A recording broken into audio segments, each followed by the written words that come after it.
Welcome, brave listeners. Tonight's tales were chosen to steal your sleep. For deeper, exclusive nightmares, find us on Patreon. Let our voice guide you through landscapes of terror and moments of pure dread. We're delighted you've joined us in the shadows. Prepare yourselves. Story 1. Part 1 beep, Part 2 beep, Part 3 beep, Part 4 beep. I spent the next 5 days watching Rachel die from the outside. Just watching the monitor.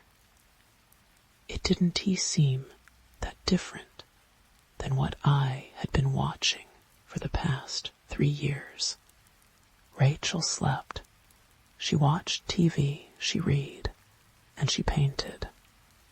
But there were signs if you were looking for them. She seemed tired and tense, and she had taken to sleeping more, and occasionally, just every once in a while, she would glance up at the camera at me. It was then that I could see the fear and sadness in her eyes inside well. Inside, I felt like a burned-out house collapsing in on itself. At first, I refused to watch, to do anything they wanted me to do. Solomon didn't get mad at me, but just shrugged. He said, while cooperation was preferred, and could go a long way toward making my stay with them more comfortable. It wasn't tea required. If he was right, Solomon said with a thin smile, things would play out as they were meant to, regardless of what I wanted or thought I chose. Either way, he added, the video was about to start back playing and would not stop for another 5 days. Whether I wanted to spend that time getting to see her again was entirely up to me. I tried to not watch, but a part of me knew from the start I was going to. Maybe I would find some clue that they were lying about her being dead, or Rachel could give me some advice or warning about what I needed to do next. I didn't know. What I did know is that I couldn't miss the chance to see her again, and despite knowing in my heart that she was dead, and everything on the video had happened a long time ago, I still felt that by watching I was with her somehow. She had been taken away from everything she knew when she was barely grown, trapped for years just for being special, experimented on, treated like property, kept from ever having friends or family or a life. And yet through all that, she was still beautiful, not just on the outside, but on the inside too. I had spent years watching her, getting to know her in 1,000 tiny ways that so few people ever truly know each other. I had seen her kindness and grace in her actions, even when she was fighting against the people holding her. I had watched her strength when she woke up day after day in her prison and never gave up, and I saw the beauty of her soul in her paintings, full of swirling colors. And what was the word wonder? She was able to paint these things she saw with such care and love, despite living in a world that had abandoned her so completely. Well, I loss and tea, abandoning her. I would watch every bit of the video I could manage, try to burn into my memory every frame of her I saw, not for them and their beep project, but for me and for her. I may not have much left to do in my life before they lock me away somewhere or beep me. But I could do this one last thing. Rachel, wouldn't he die alone beep? I watched nearly all of it, stopping only to eat quickly and use the bathroom until the last 2 days. I would ask the guards to pause it, but they would only shake their heads and say Solomon said it had to play normally until it was finished. By the 4th day, I was in a stupor. I had already dozed some the first 3 days, but when I woke up on the 4th day, I could tell a few hours had passed. There were 2 trays of food on the bed, one breakfast and another lunch. I looked back at the screen in a panic, worrying I had missed something. But Rachel seemed to be just waking up too. I noticed her putting her hand to her stomach as she got out of bed and felt my own stomach twist. She was already hurting. Rachel glanced at the camera and tried to smile before moving to set up a new canvas for painting. This was the second of 3 paintings she did in those last days.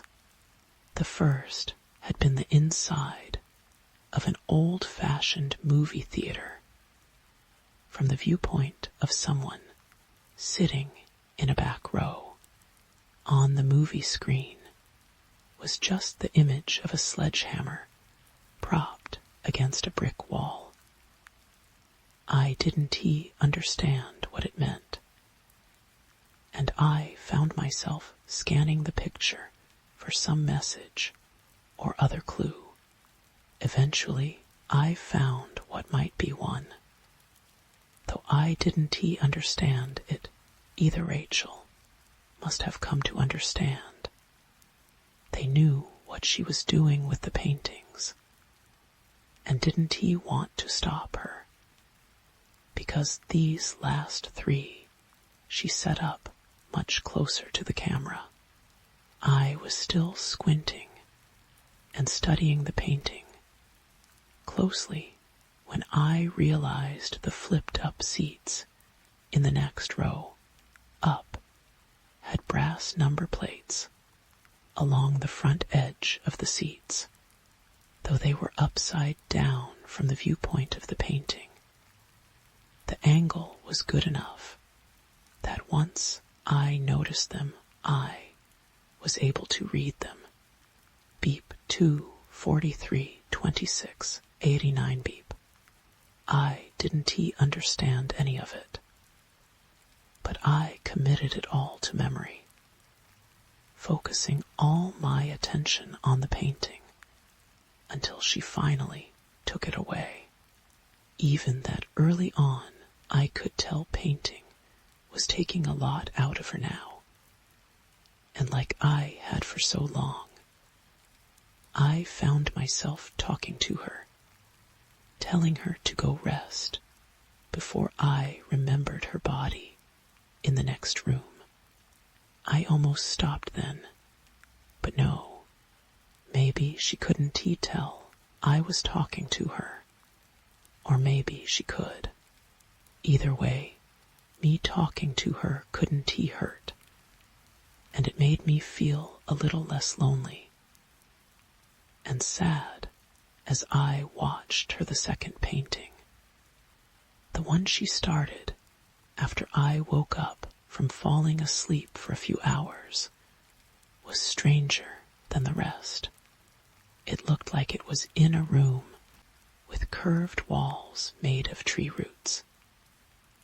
and in the center of the room was a little table made out of the same stuff. Some of the roots around the room were a deep red, but other parts, including the table thing, looked burned and black.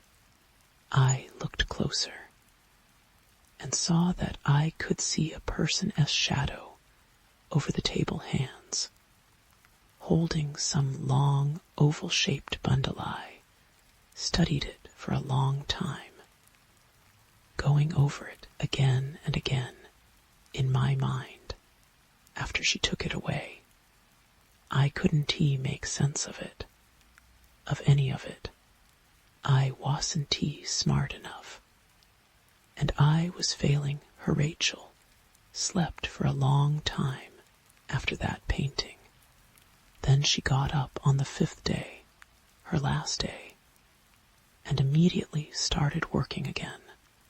This time she was painting faster, and while I saw her wince occasionally, she never lost her look of determination as she slashed lines and colors across the canvas. When she was done, Rachel picked up the painting and turned it toward the camera, giving me a small, tired smile as she was blocked from view. It was looking out from the front porch of a house somewhere.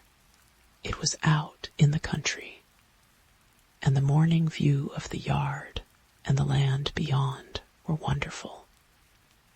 But closer up, the painting was of 2 hands, holding onto each other tightly. Their interlocked fingers seemed to glow red and orange in the light of the rising sun. I found myself crying as I looked at it. Part of it was because I didn't know what it meant, and I felt a growing sense of desperation at the thought that Rachel's last works might be wasted on me. Part was because I knew it had been 5 days, and I could sense I was close to the end, to her end, but there was something more to it than all that too. The last painting, even with everything else in my head, and my heart pulling me down, gave me hope. Hope of what? I didn't know, but I started to think that maybe the only message Rachel had for me in that last painting was that somehow, somewhere, everything would be okay outside.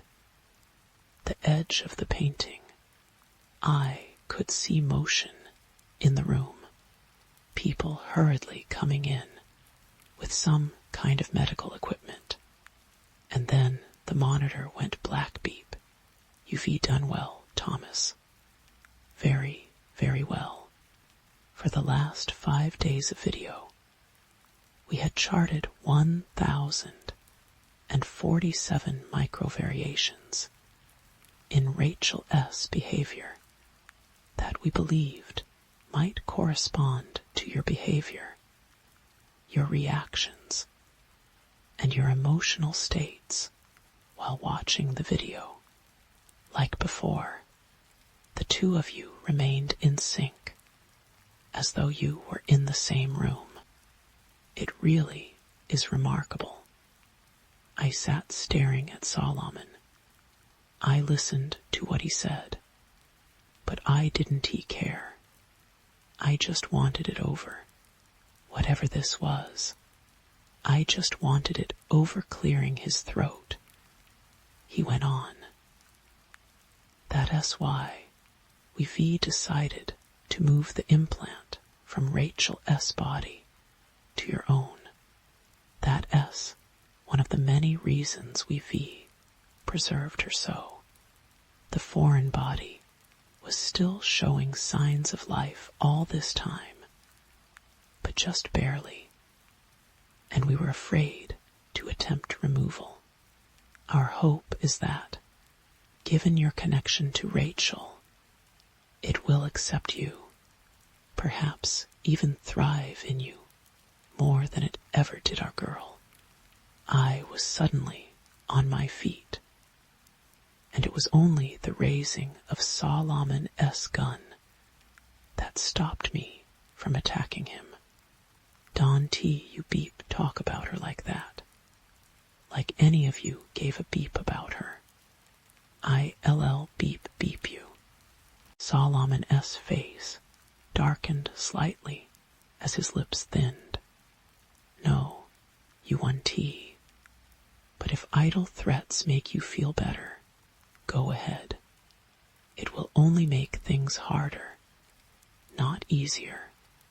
Feeling a stab of panicked fear, I sat back down. What is this thing you re going to put in me? The man looked at me for several seconds before responding. I am tempted not to tell you after your beep, and frankly, hurtful outburst. But I, LL, be the bigger person. Letting out a small sigh, he went on. Thomas, somewhere there is a tree, a very special tree. We suspect it is the same tree that Rachel painted for you that time, though we cannot say for sure, as we have never been able to find it. It is either hidden away very well, or it is able to hide itself from those it wishes. I just looked at him, trying to beep him by just wanting it to be so. In any case, we have the next best thing, an ancient clipping from the tree, secured at great cost and sacrifice, and studied for a long time without much success. We have, however, in recent years been given advice that this clipping could be grown in the right soil. We thought that soil was Rachel, but while it did develop further inside of her, she died before the necessary growth was finished. Leaning forward, he smiled at me. We have it on fairly good authority, however, that you might succeed where she failed. Beep I fought them when they came, but it didn't matter.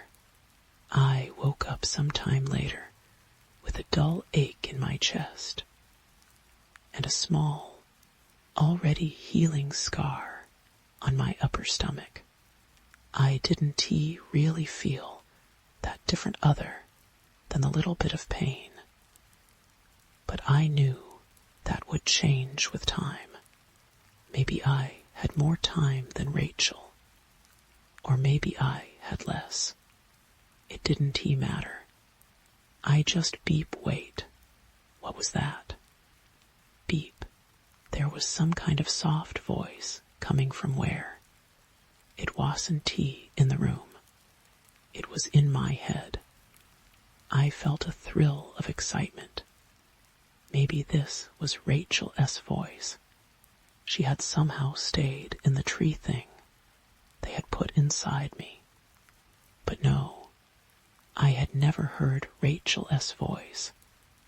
But I sensed this Wasson beep. This voice was too delicate to really be heard or understood.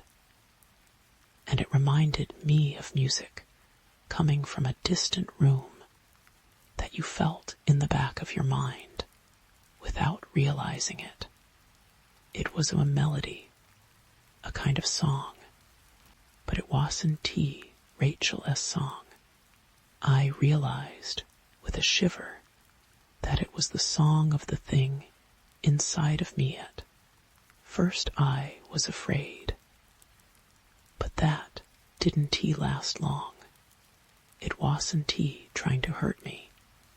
It was trapped here, just like I was. Beep but beep, it started to sing. Beep it was time for us to be free beep. I stood up and walked to the door, and as I did so, the lights went out. The door in front of me clicked, and when I reached out and turned the beep in the dark, it opened easily. How was this possible? And if it could do this, why hadn't Beep helped Rachel get out? There was no answer, but there was also no time. I could already hear boots around the corner. As the glow from flashlights began to light up the far end of the hall, they would drag me back in there, chain me up, or take this thing back out of me before we could get away. If I was ever going to get out, it had to be now.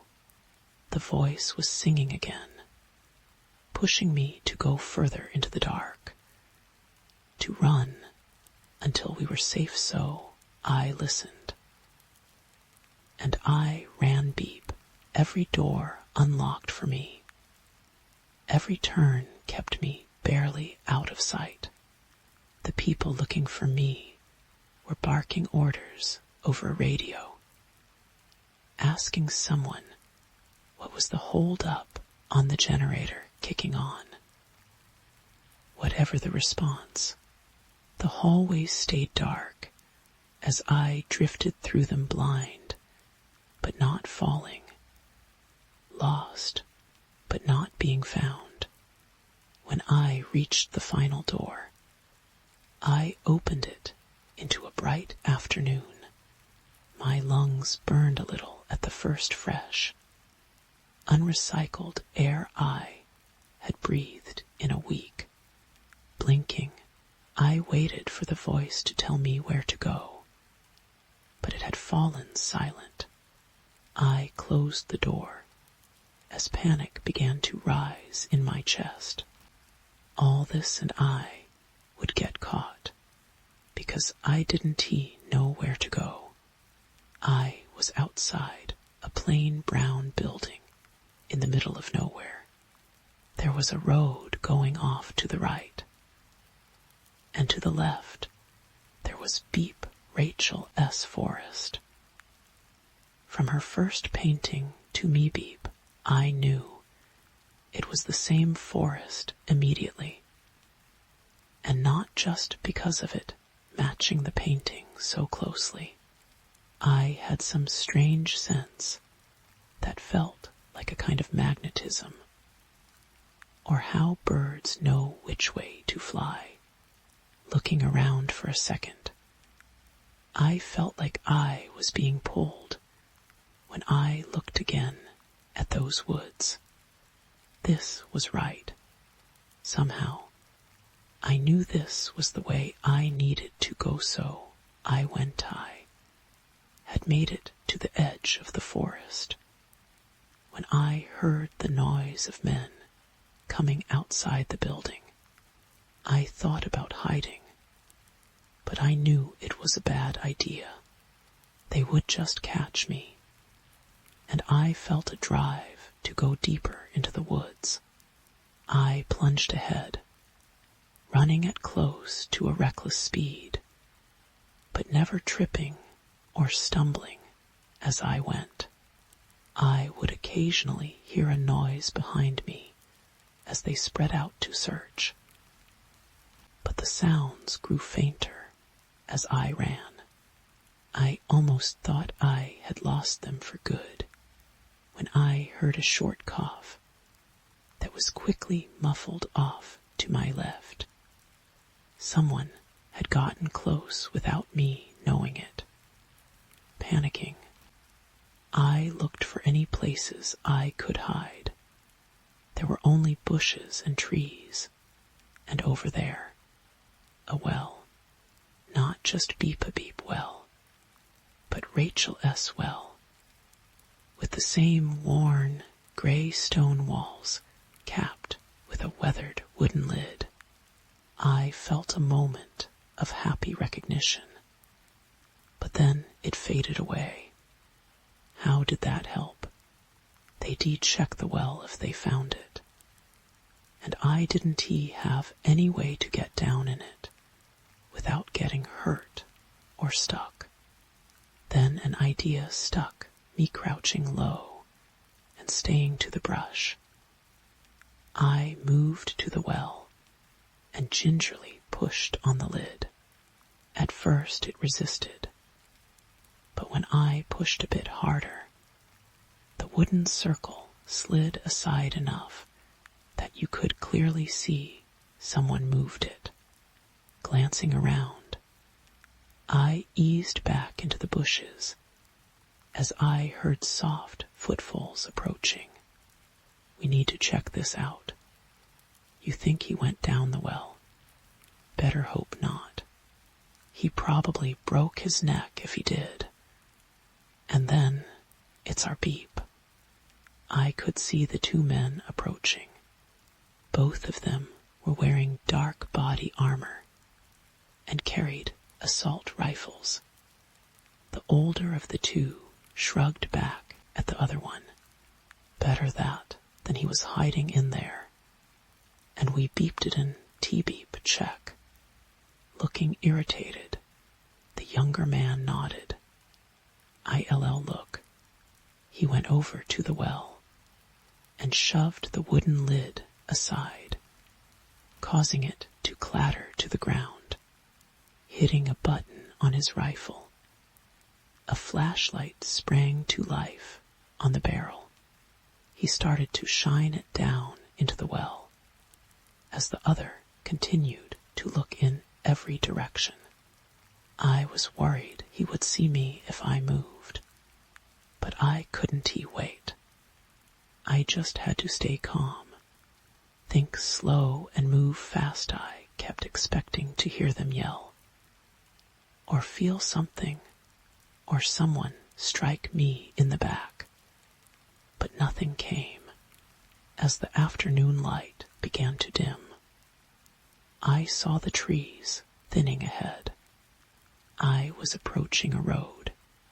It looked like a normal public road too, with several cars passing one way or the other as I walked out of the forest and up the hill to the asphalt. The idea of hitchhiking, especially this close to where they held me, was frightening. But I saw little choice.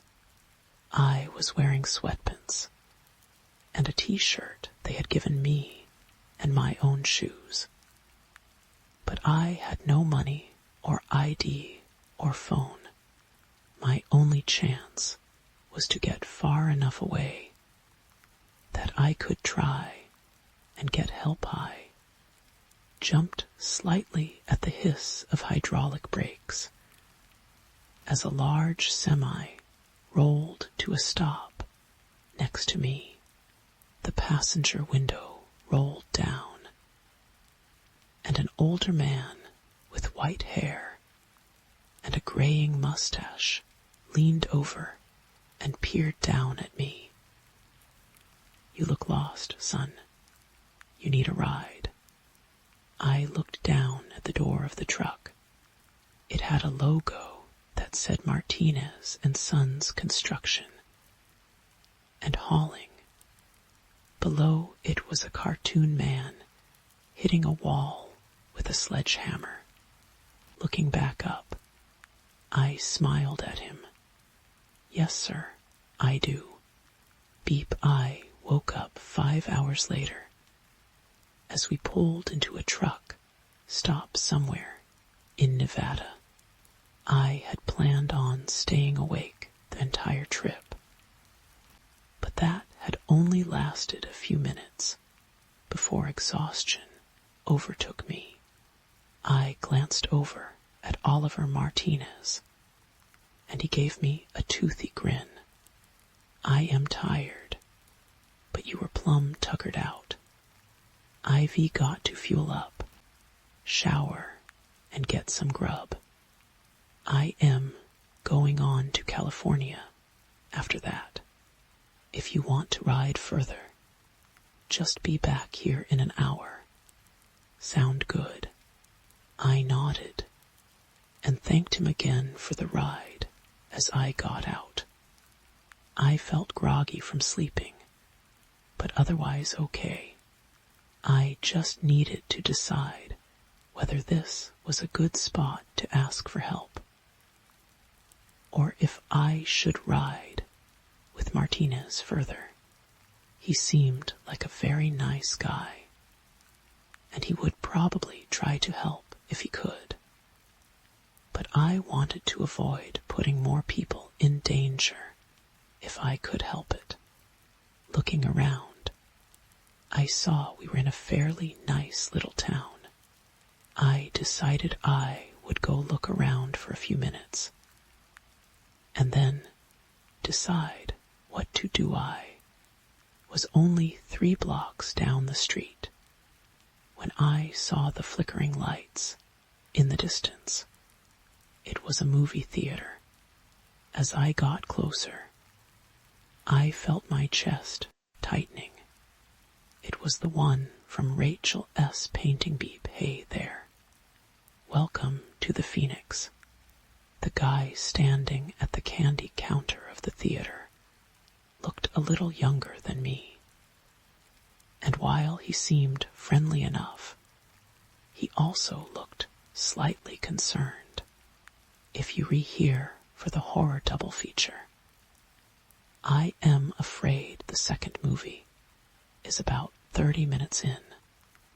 I can give you a half rate if you want to see it, though. I shook my head and tried to not look as strange and crazy as I felt. No, that is okay. I recognized this place from a picture a friend of mine painted, so I came in to ask if you knew anything about her. He raised his eyebrows and shrugged. Okay, weird. He smiled and added, weird but interesting. Who is she? I swallowed. Her name is, well, it was Rachel Donovan. I expected him to look surprised or excited or angry, but I could see right away the name meant nothing to him. Shaking his head, he shrugged again. Sorry, that doesn't ring a bell. I'd say you could ask the owner, but he's on vacation this week. Nodding, I searched my mind for something else to ask. Some way to make this place matter the way her other paintings had. Is there anything unique about this place then? Its history or something? The man grinned. Buddy, you are clearly not from here. This place is super boring. Not just the theater, but the whole town. Frowning in thought, he added, the only thing I know about the history of this place is that there used to be a house here that burned down. This was like in the 1920s or 30s, when this wasn't even a part of town. Couldn't he tell you the first thing about it beyond that? But I still bet it's the most interesting thing that ever happened here. I let out a disappointed sigh. Okay. Well, thanks. I turned to leave when the guy called out again. Hey man, sorry I couldn't help more. If you come back, I'll get you a discount on a movie. Half off. If I am not working, tell them Marshall said it was okay. I waved and tried to smile as I headed for the door with a heavy heart. Why did you lead me here, Rachel?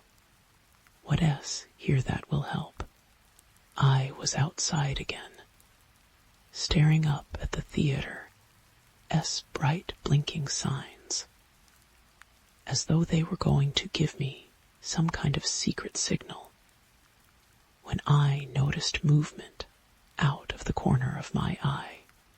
There was an alley that ran alongside the theater and went behind it to something, whatever was back there. The light of a distant security lamp cast shadows along the wall of the alley, and those shadows were moving instead of feeling afraid. I felt excited as I started down the alley. Rachel had led me here, and I just had to trust that there was a reason for it. Keep looking until the shadows were made by leaves blowing in some wind couldn't he feel. As I got to the far end of the alley, I saw there was a small backyard behind the theater, surrounded by a chain link fence. And on the other side of that fence was the tree from Rachel's painting, with its deep red twisting bark and foam of green leaves waving to and fro in the night, ere I felt a surge of warmth in my chest as the distant singing began again. This was the place, the special tree that could not be found unless it wanted you to find it. It sat at the edge of a small overgrown lot, surrounded on all sides by buildings and yards, somehow forgotten when whatever this land had once been was divided up. And despite its location, I had a strong sense that I was the first to see it in a very long time climbing the fence. I felt a jagged wire dig into my leg and rip my pants as I fell over the top. I was bleeding a little, but I hardly noticed. I could smell the tree now, and it was a rich, good smell, unlike any I had smelled before. Reaching out to it, I felt the singing grow louder as I touched it. I felt stronger and less afraid then. And when I saw the light opening up at its roots, I didn't tremble. I smiled. There was a hidden tunnel under the tree, a tunnel filled with sweet-smelling air that was like the tree smell, but also different. And the tunnel wasn't dark, no, not at all. It glowed with its own golden light that called to me, urged me forward. Rain was beginning to fall. As I looked around the dark lot, I had the thought that I was leaving this world behind, and I found I didn't mind that much at all. The tunnel had continued to grow, slanting down gently and tall enough that I walked in without stooping. The roots of the tree went on and on, woven through the dirt walls. As I went deeper, I looked back and saw the tunnel had closed behind me. But I wasn't surprised. The way forward was the only way that mattered. I walked for what might have been hours. But I never felt tired or hungry, and I never worried I was lost, though I had no idea where I was or where I was going. Still, I felt a surge of happiness and excitement when I turned a corner and saw something in the tunnel ahead. As I got closer, I realized it was a brick wall. But just as I began to think I had found it dead end. The wall faded away, revealing a dark room I paused at the edge of the tunnel, looking out at the floor of what looked like a basement. It was empty, but in the light from the tree I could make out something scratched into the floor. It was the number 2. I felt my pulse quicken as I thought back to Rachel S. painting with the theater seats. And then I stepped out into the room. It was the empty basement of a house. And as I went up the stairs and opened the door, I saw that the rest of the house was empty as well. No lights were on, but bright sunlight poured in through every window. And in the distance, I could hear what sounded like small waves crashing on a beach. I wanted to go out and see where I was, but I forced myself to check the house first for any people or clues. But there were none. The house was utterly bare of any sign of people, other than the number scratched into the floor. Below my nose tingled with salty air as I stepped outside. The house was near the beach on what I soon figured out was a small, deserted island. And I realized with little surprise that I recognized the house from Rachel S. painting. As I stepped off the porch, I saw no signs of people, but I wasn't entirely alone, because sitting some distance from the house was the tree. I knew it couldn't be the same tree as in the abandoned lot, but at the same time, I knew that it was, or at least a different part of the same tree that made the tunnels and appeared in my old world, and whatever place this was, because I had started having that thought as soon as I stepped out of the house. I didn't think this was my world. Not exactly. I could see a larger island some distance away, and it might have people on it.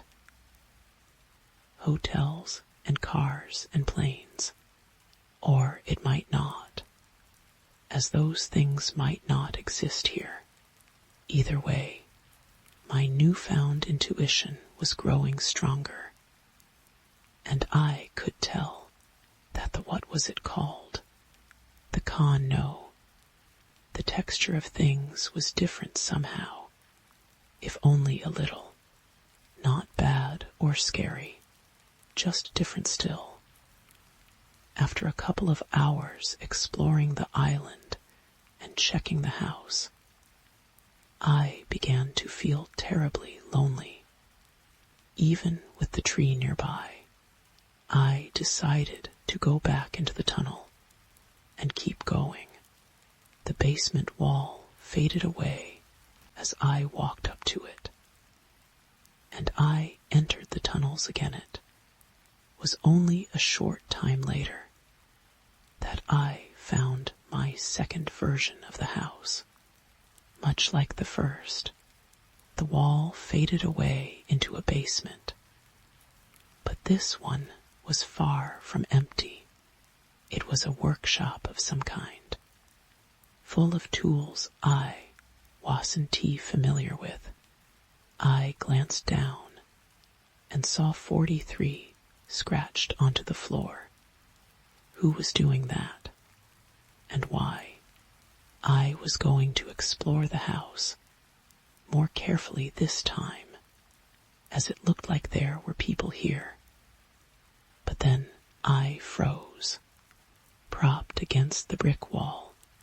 Next to a small stack of boards was a sledgehammer, trying to be quiet. I crept over and picked it up before heading back into the tunnel beep. When I was little, before Daddy died, he had loved to hunt. I never went with him, and didn't he remember much of what he hunted. But I do know he had an old hound he had since before I was born.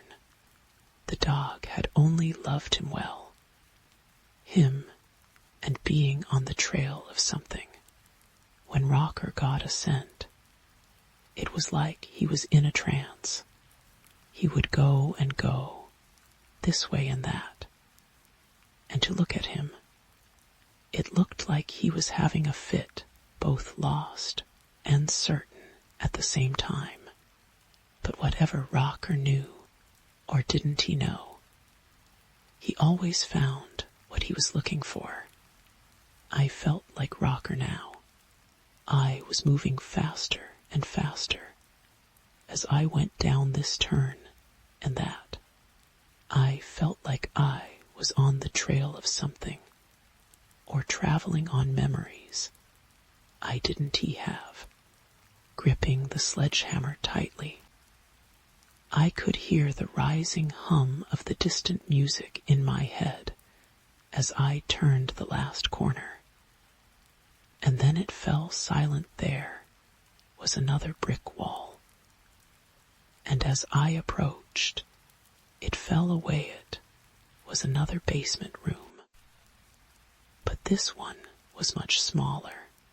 It contained a table, a clothes chest, and an old metal bed that had been broken apart. At the far brick wall, a woman was using one of the metal legs from the bed to attack the wall and whatever lay behind it. I felt my head began to swim as I looked at her from behind. And as she turned to look at me, eyes wide with surprise and fear, I felt the sledgehammer slip from my grip as I stumbled back against the now solid wall. I could barely breathe at all, but I managed to get out a single word. Rachel. The woman looked at me, her expression less fearful, but still guarded. She had the bed leg partially raised in warning. Yeah, do I know you? Beep, beep, beep, beep, it was her. But it wasn't he, much like the tree on the island. This Rachel looked a few years older. And while she looked stressed and confused at the moment, her eyes didn't seem weighted down by the same quiet sadness I had come to recognize watching the other Rachel for all that time. Still, I didn't know how to answer her question and not sound creepy or crazy.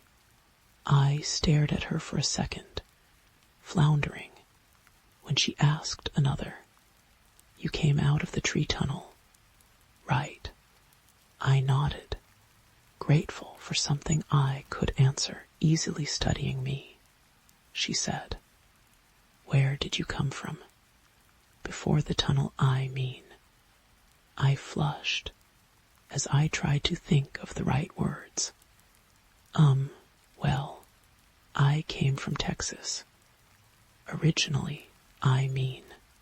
She grinned at me for a second before catching herself and trying to look serious again.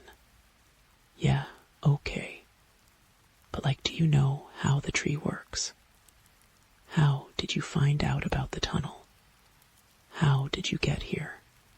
Sighing, I rubbed my head and just started into it. "Look, I know this will sound crazy, but I had a job watching a woman trapped in a room, and that woman was you, or another version of you, and she asked me for help, and I couldn't help her And then they took me, and I found out she had been dead for a long time, but could see me in the future. And then they put something from the tree in me that had been in her, that killed her. And then I escaped. And then I figured out where to go to find the tree from things she had painted. And I somehow knew how to go in the tunnels to find different spots. And I am pretty sure the tunnels lead to different worlds. And I got this sledgehammer. And then I hold up. Beep. Take a breath. You're going to pass out. She was smiling again. And this time, she didn't try to hide it. She looked over what was left of the bed to where the sledgehammer was laying on the floor. And did you say sledgehammer? Beep, beep, whack, beep, so yeah. I believe you. Beep, whack, beep. I've been in those tunnels too. My ex-boyfriend tricked me into moving here so he could tie me to the tree in his place. Beep, whack, beep, well. Not tie me to the tree literally. Take his place as what? The tree's buddy or something. I don't really know. It's all pretty beep up. And I don't understand all of it. Beep, whack, beep. But what I do understand is that the beep walled me up in here. At first, I thought I could just pry loose some bricks over time. But nope. He put a layer of concrete on the outside this time. Good old Phil, or Justin, or whatever. I mainly think of him as Beep now. Beep, whack, beep. This is taking forever. I stepped up and put my hand on the sledgehammer. Let me do it for a bit. We can take turns. We had cleared away even more brick than she had already managed. But the concrete wall was only starting to show small cracks.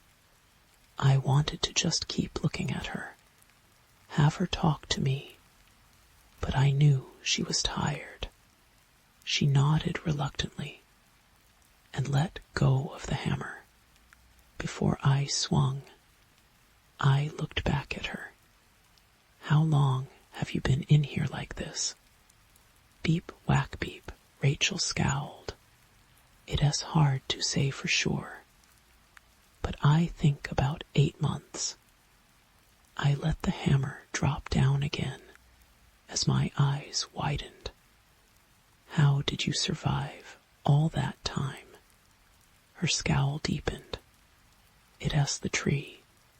It one let me die. I just dip into the tunnel every day for a bit. And I never get that hungry or thirsty. A thought occurred to me then. Why didn't you just escape through the tunnels? She quickly shook her head. No, thank you. I've had enough of seeing other worlds. Some of them aren't so nice, and I don't want to be more tied to the tree than I already am. I just want out of here, into my own world. And then I can try and figure out how to get free of my connection to the tree for good. Rachel shrugged.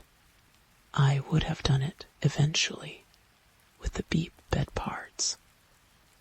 But who knows how long it would have taken. She smiled again. I am very happy you came to help, and brought a sledgehammer with you, returning her smile. I nodded as I lifted the hammer again. Me too. Beep, whack, beep, beep. We were both wringing with sweat when we crawled through the hole we made in the outer wall. Rachel told me that she thought her ex-boyfriend was long gone, but she couldn't be sure, so we had to be careful, grabbing the sledgehammer from inside the room. We made our way toward the stairs. The house was decorated, but quiet, and we saw no sign of anyone as we walked to the front door and opened it. Outside, the sun was coming up on a new day, and as we walked out onto the porch, I jumped a little as Rachel took my hand and gave it a squeeze. I looked over at her. I hadn't been able to help the other Rachel, but maybe that had never been the point at all, because I thought now she had been able to see more than just other places or the future. She had been able to see into other worlds and possibilities, like this one, where another version of her was trapped and needed help, a place where I wouldn't be hunted and she could be free. In the end, even when she knew she was dying, Rachel had been determined to help us be together. And happy the morning sun painted beautiful colors on Rachel S.'s face. And looking into her eyes, I saw how much she was like the woman I had watched and cared about and tried to save. The woman who, in the end, had saved me instead. I wanted to tell Rachel so many things, ask her so many questions, but all that could come later, squeezing her hand back. I walked with her away from the house for now. This was enough, beep. You have a delivery. Scheduled the ghost tree. Story 2. Warning. This contains the very touchy subject of beep abuse. Don't read it if it might trigger you. I care for all women and men who have been victimized. Just remember, we are strong. We are survivors. I'm a female. When I was 16, I wasn't very happy. I hated school, didn't have a boyfriend. The only thing I looked forward to was Saturday nights at my favorite disco/teen nightclub. I didn't have a car, and I had few friends who would drive me. But I would be devastated if I missed a week. It seems so trivial now, but it was all I felt I had going on in my life at the time. So occasionally, when I couldn't get a ride, my mom would drop me off. As I promised her, one of my friends would drive me home. That worked for well over a year. My friends were always there, and one of them was always able to drive me home, until one night on. This night I asked my friend Elle. She couldn't that night, so I asked why she was riding with Elle. For whatever reason, C couldn't either. My friend T also no. The same with and J. Crazy. This had never happened before. I couldn't call my mom to come get me, because I knew she wouldn't let me go out again for a long time. And sad, desperate people do dumb, desperate things by the end of the night. I approached the only person I knew that I hadn't yet asked for a ride. I knew him, but we weren't close friends. He agreed, but he wasn't driving. He was riding with 2 other guys whom I didn't know I was hesitant, but desperate.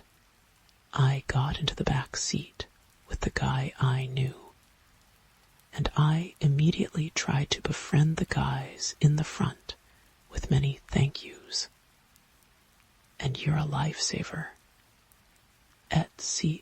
Almost immediately, though, they came back with, you owe us.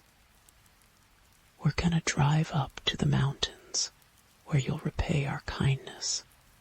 The guy I knew in the back seat with me didn't say anything. He didn't feel he had a voice against these particular guys, and he was a coward.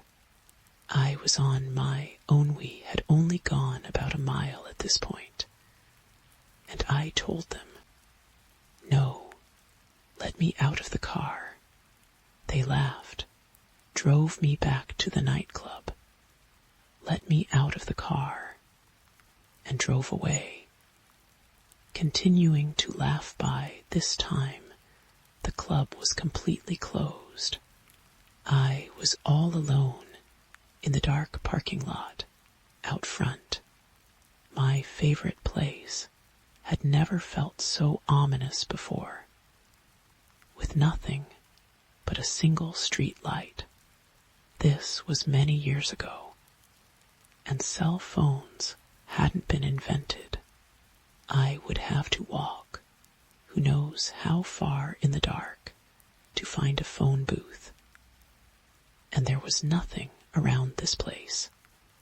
I had no money, and buses didn't run this late. And did I mention, this was in the outskirts of Los Angeles, a huge area with some dark, sketchy, deserted places, especially after midnight. I was in such a place just as I was about to panic. A car drove into the lot, and a man got out, ignoring me and walking up to the door to see if the club was still open. I told him it was closed. Then, since he had initially ignored me, I felt he couldn't be a creep. He wasn't looking for a 16-year-old girl, right? So I asked if he would drive me home. Beep, I know, and the adult me is terrified and ashamed that I took such risks back then, and forever grateful that I survived anyway. I thought this guy was alone, but as we approached the car, I saw there were 2 other men in it. If I'd known, I wouldn't have asked for a ride, and I was immediately regretting the question. The guy leaned in to talk to the other men, and they had a short discussion about me that I couldn't hear. Now this is relevant. They were all black men, so I felt they would feel I was a racist and disrespecting them if I changed my mind now. It mattered to me to show them that I wasn't racist. So I got into the back seat. It was a 2-door car, so I couldn't have jumped out if I needed to. Incredibly dumb decision, I know, but I tried my same tactic that hadn't worked with the first men, thinking I'd befriend them. I told them that all my friends had left, and I was going to ride with some other guys, but they were talking about taking me to the mountains and such. I hoped it would inspire sympathy for the poor, dumb teenager. It did not. The driver was clearly the boss. He had very direct, sharp, memorable eyes that I knew I'd never forget. he said. We were kinda thinking the same thing. I froze, terrified, and trapped in the back seat without a door, with 3 complete strangers who were possibly going to assault me, maybe beat me. He continued with, "We're gonna take you to a parking lot, and you're going to have Beep with us." He then stopped in a dark parking lot a few miles from the club as he got out of the car and took me with him. He said to the other 2 men, "Don't say my name." He threw me onto some concrete steps. I was wearing a short dress, so it was easy for him to pull off my underwear. I tried to fight, but I knew it was completely futile. He began to assault me, and I cried and prayed out loud as I tried not to think of what was happening. I just kept praying aloud, and suddenly he stopped. He said, "I'm not going to finish. I'm going to let you go." "It's because you were praying." He got into the car and drove off, not letting the other men touch me. As they drove away, I was still terrified, thinking they might shoot me, get rid of the witness. Thankfully, they just left, me crying, dirty, and traumatized, and still in the same situation. I still didn't have a way home, and I lived a good 20 or more miles away. I finally got myself up and began walking into the darkness, crying, achy and bruised, until I saw an all-night diner ahead. I just went toward the lights, not knowing what to do, except to make it to the lights. When I got there, the place wasn't busy, which made feel relieved, as I knew I must look a scary mess. I went to the phone and still wouldn't call my mom. I knew she'd be asleep, and especially now that it was over an hour since I should have been home, she'd be angry and would take away my club privileges. As nightmarish as that night had been, going out one night a week was still all I felt I had in my life. See, at that time in my life, I consciously believed and repeated to myself that if I completely disappeared off the earth, no one, not even my busy single mom or brother who hated me, no one would even notice I was gone. So I called one last good friend with a car. He lived all the way in Pasadena, far from where I was. He answered, but said he was asleep, and the drive was just too far, even though I told him that something bad had happened to me. He refused. See, the lack of people who cared deeply for me was part of why I felt I had nothing in my life. Last thing I could do, I sat at a table and talked to the restaurant manager. Since she was a stranger to me, I didn't mind telling her the whole story, every awful thing that had happened that night. She was appalled and very compassionate. She asked one of her most trusted employees to drive me home, and he did.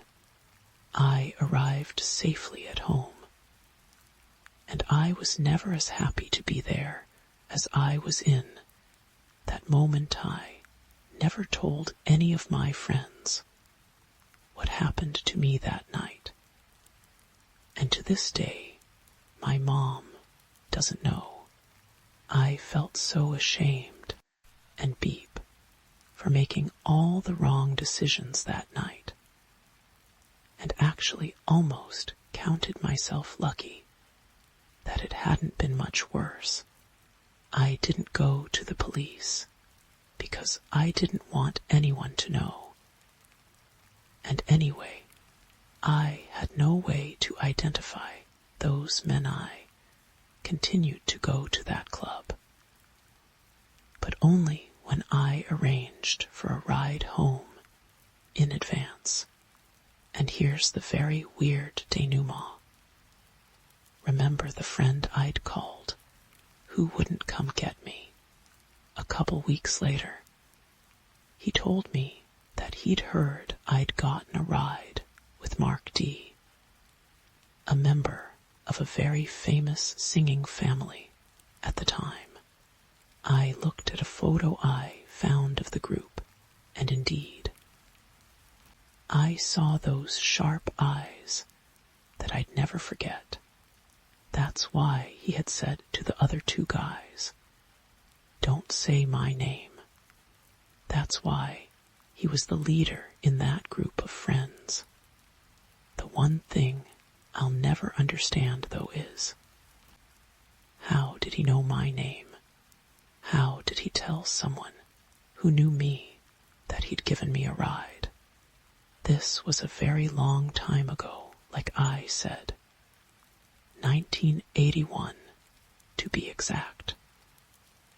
I'm a much different, strong, independent woman now, so these things don't hurt me to recall. I did always want to tell the world what the famous Mark D. did to me, but I didn't. That's okay. I'd probably name him here if I thought it was allowed. But this is my very first Reddit post, and I don't know much. I just want all the young people now to know what I didn't know back then. Always listen to your gut. That cannot be overstated enough. And never ride with strangers. It sounds so simple. And situations, like mine was, are all different. But your life is worth so much more than anything else. Like that Beep nightclub that I thought was so important. Then thank you for reading my story. Story 3. The ice beneath station Erebus groaned like a dying leviathan 3 kilometers down, where the pressure could crush steel, and the cold preserved epochs. We founded a structure older than terrestrial life. Dr. Eris Thorne called it the lens. A crystalline spire buried in the Antarctic ice sheet. Its angles defied Euclidean geometry. Surfaces swallowing light rather than reflecting it. Our drills had breached the chamber just hours ago, and already the air tasted metallic, charged with static that raised the hair on our necks. "Look at this, Lena," Eris whispered, his voice cracking through the comms. His breath fogged his visor as we stood in the vaulted cavern. Ice-encased walls pulsed with faint, bioluminescent veins patterns that squirmed if you stared too long. It's not just a relic. It's active. He pointed to the lens S-base, where tendrils of obsidian metal snaked into the ice like roots. My geological sensors screamed anomalies. Temperatures fluctuating wildly. radiation signatures with no known source. Beside me, Illy Vance, our biologist, vomited into his helmet. The cleanup system hissed, recycling the mess. The air, he gasped. It's singing, he was right. A subsonic hum vibrated in our bones. A frequency that bypassed the ears and drilled straight into the brainstem. Commander Riggs' voice crackled from the surface. Strained. Team abort. Seismic activity spiking. Get out now. But Eris was already at the lens, brushing frost from a panel. Symbols flared under his glove glyphs that shifted like living things. It's a map, he breathed. A celestial map. But the stars they wrongly crowded around. The panel displayed constellations, fractured by distances no human ship could traverse. Nebulae bled colors outside our visible spectrum, and at the center, a pulsing void arip in the cosmic tapestry. Eris traced a jagged symbol. This isn't a location. It's an invitation. Before Riggs could protest, he pressed it. The lens ignited not with light, but with absence. A shaft of pure, hungry darkness shot upward, dissolving the ice ceiling. Through it we saw not stars, but the gaps between them, the true void. My helmet displays flickered, overloading with data. Cosmic background radiation mutated into structured pulses. Illy shrieked, clawing at his visor. Eyes, infinite eyes in the dark. The lens wasn't a window. It was a beacon, and something answered first. Came the dreams. Not sleep dreams, but waking visions that overlaid reality like a rotting film. IDB calibrating sensors, and suddenly see Riggs' face peel away, revealing a nest of crystalline worms writhing in a skull of ice. Illy would whisper about the color beyond purple that lived in the corners of the lab. Eris, though Eris changed, he stopped eating, stopped sleeping. He sketched frantically equations that dissolved into spirals, schematics of machines that folded space. They were not gods, he'd mutter. Gods imply interest. These are archivists. And we read a footnote. They read deleting the station. SAI Delphi started glitching. Its voice fragmented, spewing nursery rhymes in dead languages. Then the walls bled. Not blood, but a viscous, iridescent slime that smelled of ozone and forgotten graves. It seeped through seals, pooling in corridors, humming with that same subsonic dirge. Illy found it growing into a technician bunk.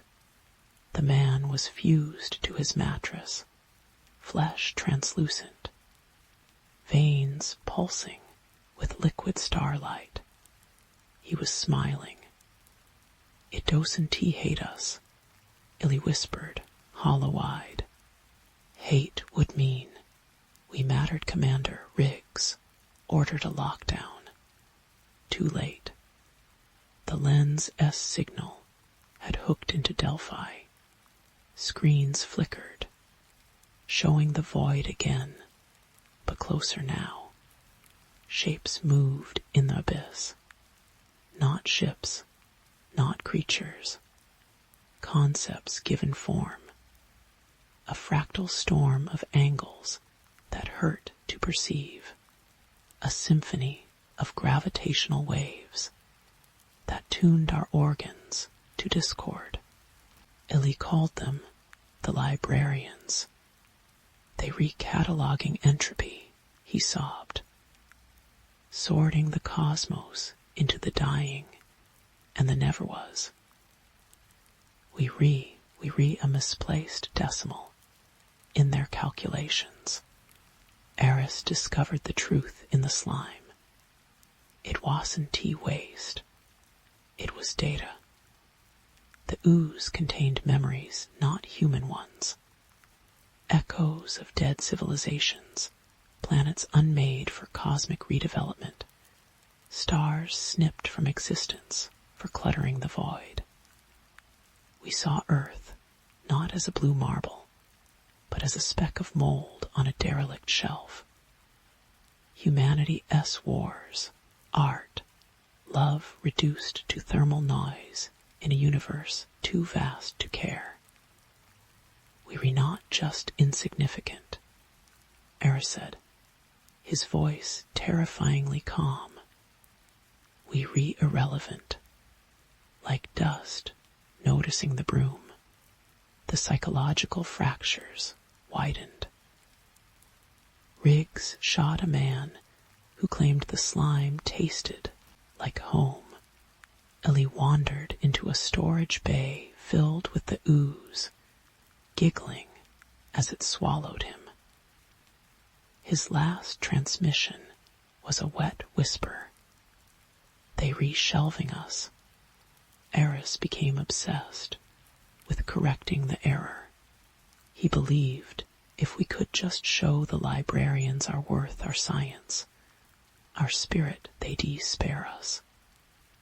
He rerouted station power back to the lens. One more transmission, he begged.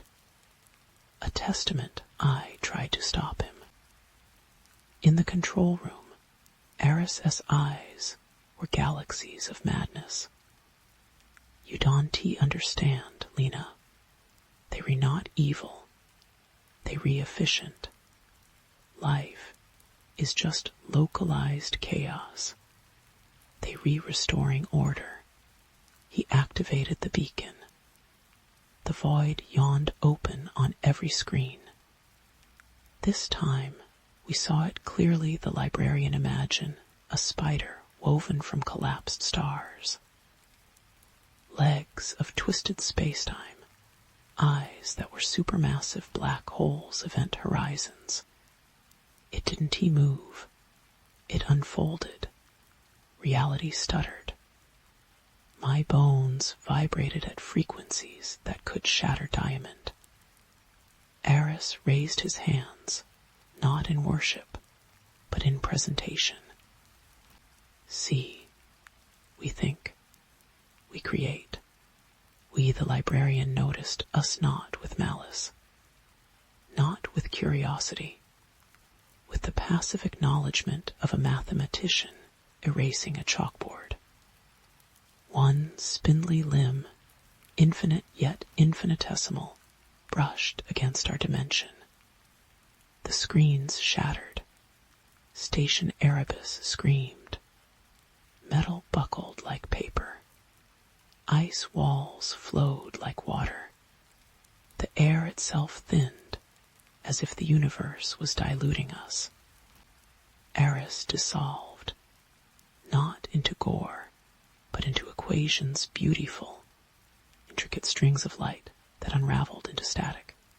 His last scream wasn't fear. It was understanding. A terrible, crushing epiphany of scali fled upward, the station collapsing into geometric nightmares behind me. Corridors bent into envious strips. Gravity flipped, spilling me into a service shaft filled with singing slime. Ice surfaced near the main dome. Outside, the Antarctic night was gone, replaced by the void. Not empty, full of librarians.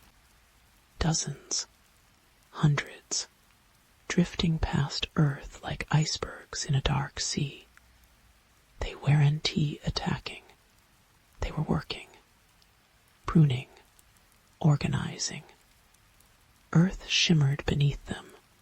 A pale, flawed pearl in an endless junkyard rigs found me, half buried in snow. Her face was bloodless, her eyes wide with broken sanity. Delphi-S final analysis, she rasped, shoving a datapad at me before it dissolved. The screen displayed a single line, parsed from the librarian, S signal, / system error. Localized consciousness detected in designated scrap sector 7G, initiating sanitation protocol, 0 TERRAFORMING schedule, unaffected. Proceed. / the ground trembled. Not an earthquake. A resonance. The ice sheet for miles around began to fracture with crystalline precision, forming patterns that matched the lens S-glyphs. The librarians weren't invading. They were cleaning, preparing Earth for its next tenants, or perhaps its return to cosmic raw material. Riggs grabbed my arm, her grip icy. "Do you hear it?" she whispered. "The buzzing. It's not in the walls anymore." She tapped her temple. It's in the silence between thoughts. We huddle now in the ruined observatory. The dome is cracked, letting in the void frigid non-light. Riggs rocks back and forth, humming that subsonic dirge. The slime is here too, creeping up the walls, forming intricate, terrible mosaics of our dying world. I watch the librarians glide past. They read beautiful in their horrendous efficiency. My terror has burned away, leaving only a hollow, crushing awe. We screamed our existence into the dark, and the universe answered with the purest horror. Indifference, not hatred, not conquest, just deletion. A cosmic janitor wiping a stain. The buzzing grows louder, not in my ears, in the atoms of my blood, in the space between heartbeats. Riggs was right. It's the sound of being filed away. I look at Earth's image on a dying monitor, blue, fragile, already fading at the edges like old parchment. Eris's last words echo in the hollow place where my soul used to be. We weren't even a mistake. Just dust on the ledger outside. The ice continues to fracture. Perfectly, methodically, the sanitization has begun. And the buzzing, oh God, the buzzing it's not stopping. It's the only truth left in the universe. The sound of the page turning, the sound of the void, patiently waiting for the last human thought to gutter out. Forever. Story 4. The silence of Antarctica wasn't an absence. Dr. Eris Thorne realized too late. It was a presence, a vast, patient, listening void pressing down on the tiny research outpost. Halcyon Station, nestled like a forgotten bead in the endless white expanse. pressed harder now. Ever since they drilled through the anomaly, it began as a seismic whisper, a tremor deep beneath the ice sheet that defied known geology. Thorne, a glaciologist with a mind honed by decades of meticulous observation, initially dismissed it as equipment glitch or permafrost settling. But Lena Voss, the station's astrophysicist, her eyes perpetually scanning the heavens for whispers of dark matter, saw patterns in the vibrations, patterns that resonated with celestial phenomena light years away, yet somehow here. And Ben Carter, the pragmatic engineer who kept the station's fragile life support humming, felt it in his bones, a subsonic thrum that made his fillings ache and his dreams curdle into incoherent dread. Their target. Ice core borehole epsilon 7, the drill bit, diamond-tipped and screaming, had punched through a layer of ice older than human civilization when it hit something else. Not bedrock, not ice, something impossibly dense and unnervingly warm. Retrieving the core sample had been like pulling teeth from a slumbering god. The ice around it wept viscous, iridescent fluid that smelled of ozone and rotting seaweed. Freezing instantly into grotesque, crystalline sculptures, the core itself was a cylinder of pristine ice encasing a fragment of obsidian. But it wasn't obsidian held in the lab's sterile light. It absorbed illumination rather than reflected it. A perfect void, yet etched onto its impossibly smooth surface were symbols, not carved, not grown. They seemed writhed into existence, angular, non-Euclidean geometries that shifted subtly when not directly observed, causing migraines and retinal afterimages that pulsed with impossible colors. Lena, pale and trembling, declared them dimensional coordinates, or perhaps instructions. Ben just stared, muttering about bad juju, his usual pragmatism replaced by a hunted lookthorn, driven by a scientist insatiable, perilous curiosity, spent sleepless nights trying to decipher them. He cross-referenced stellar cartography, quantum string theory, ancient Sumerian cuneiform, anything. The symbols resisted logic. They weren't language. They were a cancer on comprehension. Staring at them felt like peeling back the skin of reality and glimpsing the raw, pulsing musculature of the cosmos beneath a musculature indifferent to the tiny mites crawling upon its surface. He began to see the symbols in the frost patterns on his window. In the swirling steam of his coffee then, the dreams started. Shared, they realized in hushed, terrified whispers over lukewarm coffee, not narratives, but sensations. An infinite, crushing descent through layers of non-space.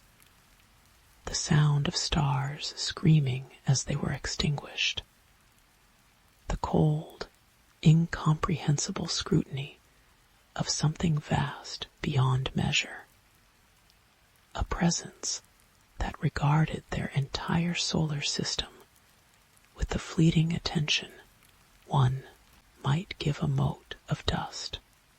They woke gasping, the Antarctic cold suddenly feeling like a warm embrace compared to the soul-deep chill. Those dreams left behind the station itself began to change. Lights flickered with erratic, epileptic rhythms. The constant hum of the generators deepened into a guttural growl that vibrated the floor plates. Instruments displayed impossible readings. Temperatures spiking to furnace heat in sealed rooms, then plunging to near absolute 0 moments later. Gravity fluctuated, sending unsecured objects drifting lazily before crashing down with bone-jarring force. Ben fought a losing battle, his technical manuals useless against malfunctions that defied physics. "It's like the machines are afraid," he rasped, his hands trembling as he rewired a failing oxygen scrubber. The true horror began subtly.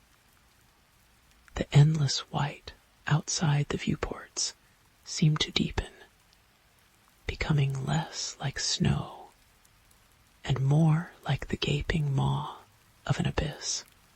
The stars, Lena S. beloved stars, didn't he just twinkle?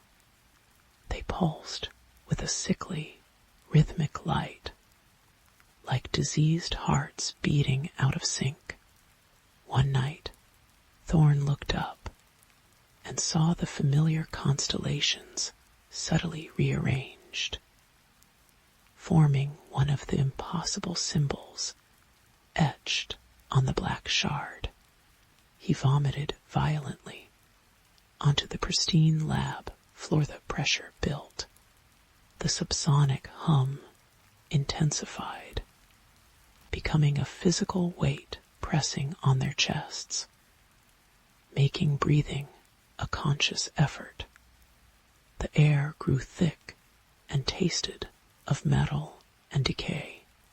Whispers skittered at the edge of hearing, not voices, but the sound of vast, incomprehensible structures grinding against each other in dimensions folded too close to their own. Sleep became impossible. Paranoia coiled like a serpent around their throats. They avoided each other's eyes, seeing only the reflection of their own mounting terror, and the chilling suspicion that one of them might be changing. Lena broke first. She stopped looking at the sky. Instead, she spent hours hunched over the shard, tracing the symbols with a trembling finger, her lips moving silently. Her eyes held a terrible vacancy, a light extinguished.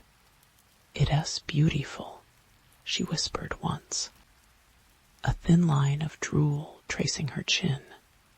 "The angles they sing. They show the way the meat falls off the bones of time." Ben found her later, trying to carve the symbols into the reinforced polymer wall with a screwdriver. Her fingertips raw and bleeding. Then came the static. Not on the radios, those had died days ago, swallowed by the pervasive silence. This static was inside their heads, a ceaseless, chittering white noise that drowned out coherent thought, punctuated by bursts of alien sensation. The taste of vacuum, the smell of supernova, the feeling of being stretched across light years. Thorne felt his sanity fraying. His meticulously ordered scientific mind dissolving in the acid bath of the incomprehensible he knew. They had to destroy the shard. It was the source, the key that had unlocked a door, never meant to be opened. Ben, his face gaunt, eyes wide with a trapped animal fear, agreed. Lena just giggled.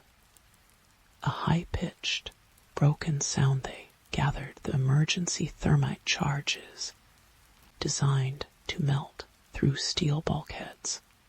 As Ben set the charges around the obsidian fragment in the high-security lab, the station lights died completely. Only the emergency strips remained, casting long, monstrous shadows that writhed unnaturally on the walls. The hum ascended beyond hearing into a silent, skull-splitting pressure. The temperature plummeted, frosting the breath in their lungs. The symbols on the shard began to glow, not with light, but with a profound, hungry darkness.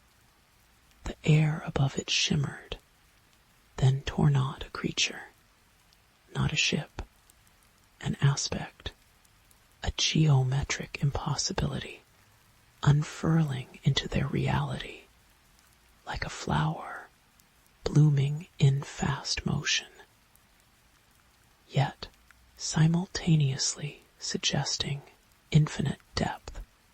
Fractal limbs composed of shifting angles, and non-light twisted through dimensions they couldn't perceive, casting impossible, multi-layered shadows that crawled across the walls and floor. It had no eyes, yet Thorne felt the crushing weight of its attention, not malevolence, but the devastating indifference of a mountain regarding an ant. The sheer scale implied by its partial manifestation was soul-destroying. It wasn't just larger than the station. It dwarfed continents, planets, stars. They were microbes under a god's microscope. Sound emanated from it, not through air, but through the fabric of their minds and the marrow of their bones, a sound like the death rattle of galaxies, the grinding of tectonic plates the size of solar systems, the lonely, eternal sigh of the void itself. It wasn't language.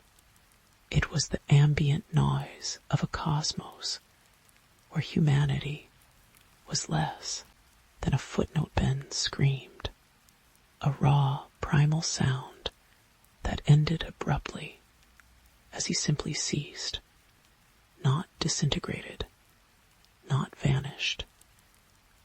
His form remained, but the animating spark, the Ben-ness, was extinguished. A hollow mannequin crumpled to the floor. Lena stopped giggling. She looked at the entity, her vacant eyes suddenly filling with a terrible, dawning understanding. She opened her mouth, perhaps to scream, perhaps to utter some final, blasphemous truth. Instead, she dissolved, not into ash or mist, but into a cascade of the impossible symbols that flowed like liquid shadow into the entity's form. Thorne stood alone. the thermite detonator cold and useless in his hand. The entity didn't attack him. It observed.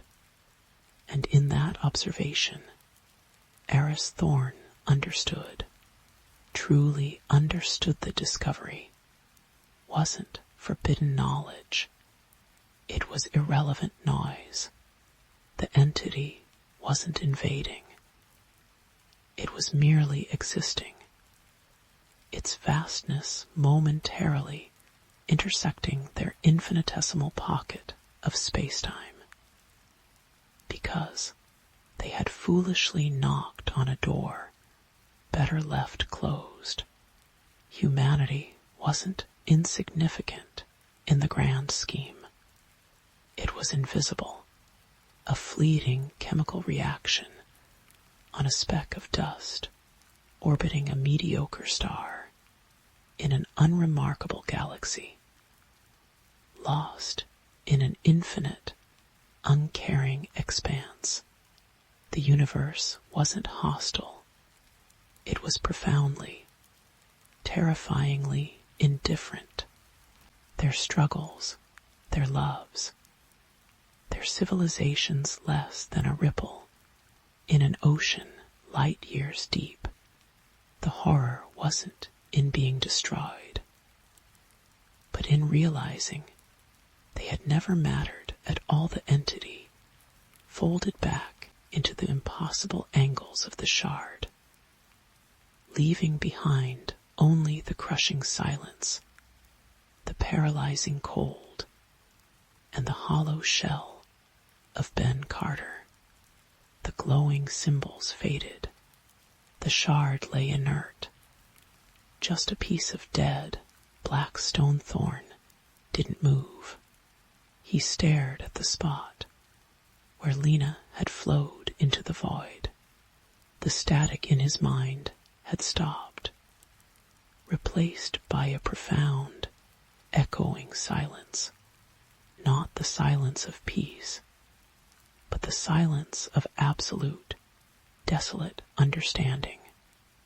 The knowledge was a cancer, eating him from the inside. He saw the universe now, not as a place of wonder, but as an endless, dark ocean where their world was a single, fragile bubble destined to pop. Unnoticed, he walked out of the lab. He walked past the frozen corpse of Ben Carter. He walked through the corridors of Halcyon Station.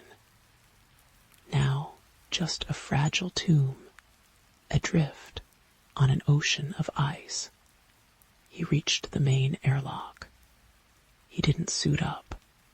He simply opened the inner door, stepped through the chamber, and cycled the outer, hatch. The Antarctic wind hit him like a physical blow, stealing his breath, frosting his skin. Instantly, he looked up at the night sky. The stars still pulsed their sickly rhythm. The constellations still formed the blasphemous symbol. They weren't points of light. They were holes punched in a fragile veil, revealing the incomprehensible, indifferent vastness beyond. Eris Thorne didn't scream. He didn't rage against the dying of the light. He simply stood on the threshold of the infinite white, a tiny, fragile speck against the cosmic dark, and understood his true place. Less than dust, less than a dream. He took one step forward, then another, leaving no footprints on the wind-scoured ice, walking not towards death, but into the crushing embrace of the universe's sublime, terrifying indifference. Behind him, Halcyon Station, with its dead and its dreadful secret, sat silent under the watching, uncaring stars. The vastness had noticed, briefly, and then moved on. Story 5. The damp spot reappeared on the ceiling 3 days after the painter left. Silas stared up at it, a coffee mug cooling in his hand, just a faint, yellowish stain above the armchair, barely noticeable against the faded floral wallpaper. He pointed it out specifically, paid extra for the sealant. Yet here it was, blooming like a slow, malignant flower. He sighed, the sound too loud in the quiet of the inherited house. Just old plumbing. He told himself, the same rationalization he used for the faint, earthy smell that sometimes lingered in the hallway, or the way the floorboards groaned with a weight that wasn't his own. He was an archivist, trained to seek logic in chaos. This house, left to him after his mother's quiet passing, was simply another archive full of leaks and drafts, and the ghosts of routine. But the damp spot grew, not quickly, but steadily, from a faint stain to a distinct dark patch, its edges feathered like mold spores. Silas climbed into the cramped attic, flashlight beam cutting through dust motes, thick as fog. He traced pipes, felt joists, dry, bone dry. The air up there was stale, undisturbed, no leak. He descended, the ladder groaning under his weight, the silence of the house pressing in heavier than before. The rational explanation was eroding. Then came the sounds, not the familiar settling groans, but a soft, wet dripping that seemed to originate behind the walls.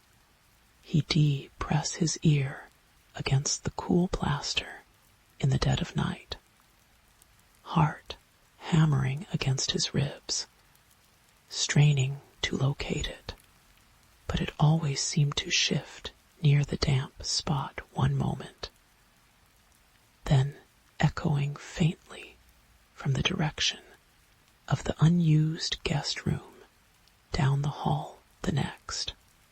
When he tore himself away, the silence that rushed in felt thick. Watchful paranoia took root. He found himself checking locks repeatedly, peering through the peephole at empty porches long after dark, the cheerful greetings from Mrs. Gable next door began to sound strained, laced with pity or suspicion. Did her eyes linger a fraction too long on his drawn face? Did her smile falter when he mentioned the dripping? He stopped answering the door, letting her concerned knocks go unanswered.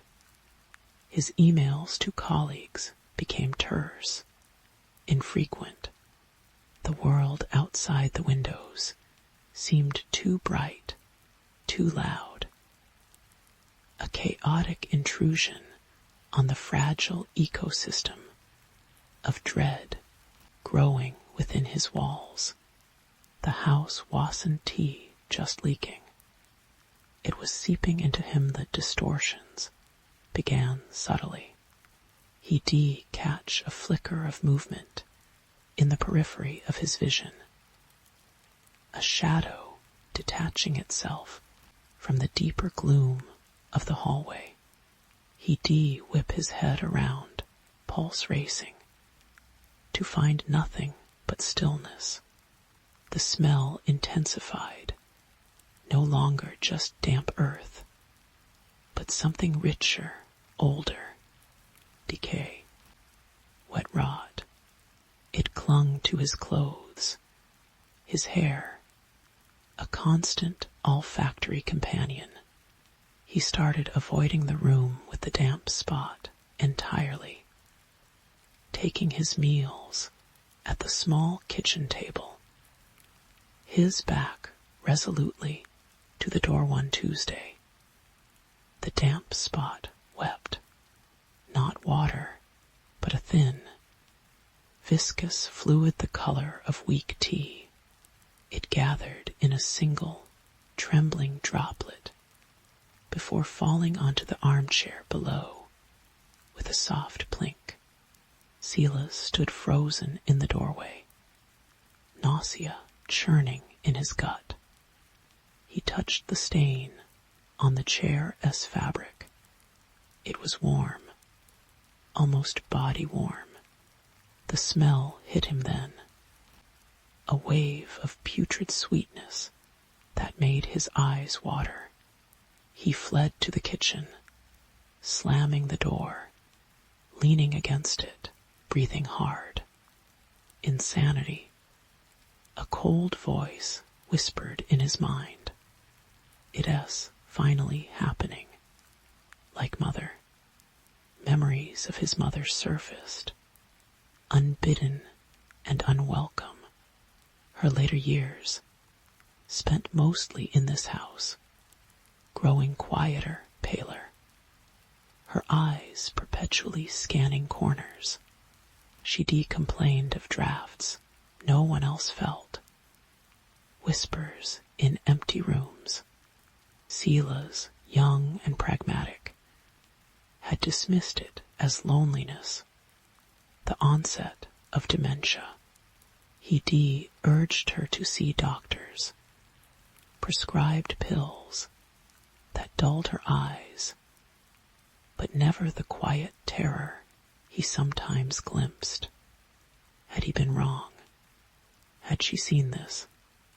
That night, the dripping became a rhythm, a slow, insistent plink, plink, plink that echoed through the floorboards, vibrating up through the soles of his feet as he lay rigid in bed. It wasn't random. It was deliberate, counting down, calling. He stuffed cotton wool in his ears, pulled the pillow over his head. It didn't help. The sound was inside his skull now. A metronome of dread. He started seeing things clearly. Not flickers, but figures, always fleeting. A hunched shape passing the kitchen door, a pale face pressed against the grimy basement window from the inside, the reflection in the bathroom mirror that wasn't his own gaunt, hollow-eyed.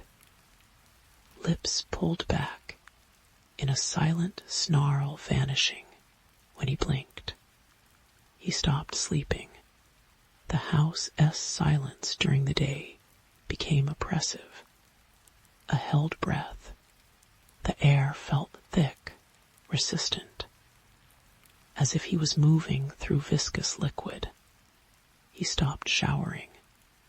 The smell of his own fear mingled with the pervasive decay. He was becoming part of the house's atmosphere. The mold began to spread, not just around the damp spot anymore. Fine, black tendrils traced the edges of the hallway wallpaper, snaked across the ceiling in the living room. It grew with unnatural speed, especially in the dark.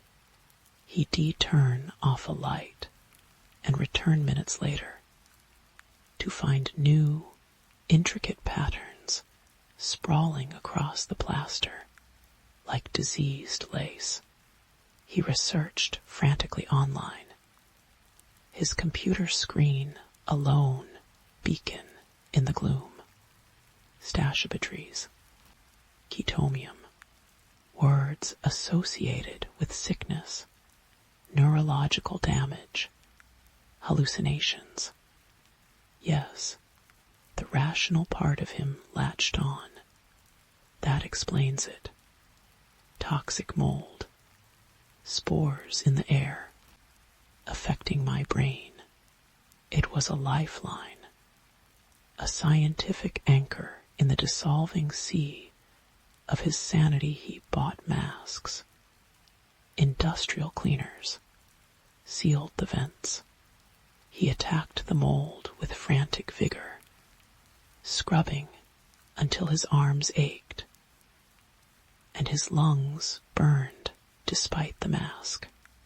The black growths smeared, retreated, but always returned overnight. Thicker, darker, smelling, even stronger. And the damp spot on the ceiling. It pulsed. He de-swear it. A slow, rhythmic throbbing, like a diseased heart embedded in the plaster driven by a desperation that bordered on madness. He decided to investigate the crawlspace beneath the house. The access was a small, rusted hatch in the basement floor, hidden behind old paint cans. He hadn't opened it since moving in. The air that rushed out when he finally pried it open was frigid and carried the concentrated essence of the decay-wet earth, rotting wood, and something metallic, like old blood. The beam of his flashlight trembled in his hand as he lowered himself into the cramped, dirt-floored space. The ceiling joists pressed down, mere inches above his head. Roots snaked through the dirt walls. The dripping was louder here. A constant, maddening percussion. He crawled, the damp earth soaking through his knees, the stench overwhelming. The beam caught something pale, nestled against a foundation pier. Not roots, bone. He crawled closer, heart hammering against his ribs. It wasn't T-bone. It was a doll, a crude, homemade thing, fashioned from stained burlap. Its face, a crude stitching of black thread, forming empty eyes and a lopsided mouth. But clutched in its burlap hands was a photograph. Silas, his fingers numb with cold and terror, reached out and pulled it, for the photo was old, faded. His mother, much younger, maybe in her 20s. She was smiling, but it didn't reach her eyes. They held a familiar terror, and standing slightly behind her, one hand possessively on her shoulder, was a man Silas barely recognized from a single, formal portrait. His father. He died when Silas was 3. A sudden accident, his mother had always said vaguely. Silas stared at his father's face. Cold eyes, a cruel twist to the lips, and behind them, slightly out of focus, the corner of this very house, but it was the doll's face that stopped his breath as he looked closer. The crude stitching wasn't random. The black threads formed patterns that exactly matched the mold. Now spreading through the house upstairs. The same intricate, diseased Lacey scrambled back towards the hatch, dropping the photo. The doll's empty burlap eyes seeming to follow him, he burst into the basement, gasping for clean air that didn't exist, slamming the hatch shut. He leaned against the cold concrete wall, shuddering. His father, the mold, the doll, his mother's terror. Fragments swirled, refusing to coalesce upstairs. The mold had advanced. It now covered most of the hallway ceiling, a sprawling black continent, and in the living room, the damp spot was gone. In its place was a perfect, dark circle on the ceiling, like a pupil. Silas felt a wave of vertigo looking at it. The air hummed. He remembered the attic, the dry, undisturbed attic where no leak existed. But what about beneath? The crawl space, the earth, the cold. He thought of the rhythmic dripping, the pulsing damp spot. Not water, something else, something seeping up. He tore at the hallway wallpaper, fingers clawing at the layers of history underneath the faded florals. Older papers revealed themselves garish patterns, somber stripes, and beneath those, near the floor where the mold was thickest, he found writing, scratched into the plaster, over and over. In a frantic, uneven hand he knew instinctively was his mother's. He knows where you hide, he knows where you hide, he knows where you hide. And below that, fresher, the plaster still crumbling from the gouges, written in a larger, more deliberate script that sent ice water through Sila's veins. I know you know, I know you know, I know it wasn't his mother's hand. It was his own. He didn't remember writing. It the revelation didn't come as a shock. It settled over him like the final shroud. His father hadn't died in an accident. He'd vanished. Sila's remembered hushed arguments. His mother's tear-streaked face whispering, "He-s gone, baby. He-s just gone." Gone where? The crawl space. The cold, wet earth beneath the house. His mother, trapped, terrified, knowing. The dampness. The smell it wasn't just the house. It was him, his father, seeping up through the foundations. The mold, the same pattern as the doll's face. It was his mark, his presence, his anger, his claim. The pulsing circle on the ceiling dilated. Silas felt a cold wetness on his own face. He touched his cheek. His fingers came away, stained with the same thin, tea-colored fluid that had wept from the damp spot. He looked at his reflection in the hallway mirror. His eyes were wide, frantic, but beneath the terror, something else flickered. Recognition, acceptance.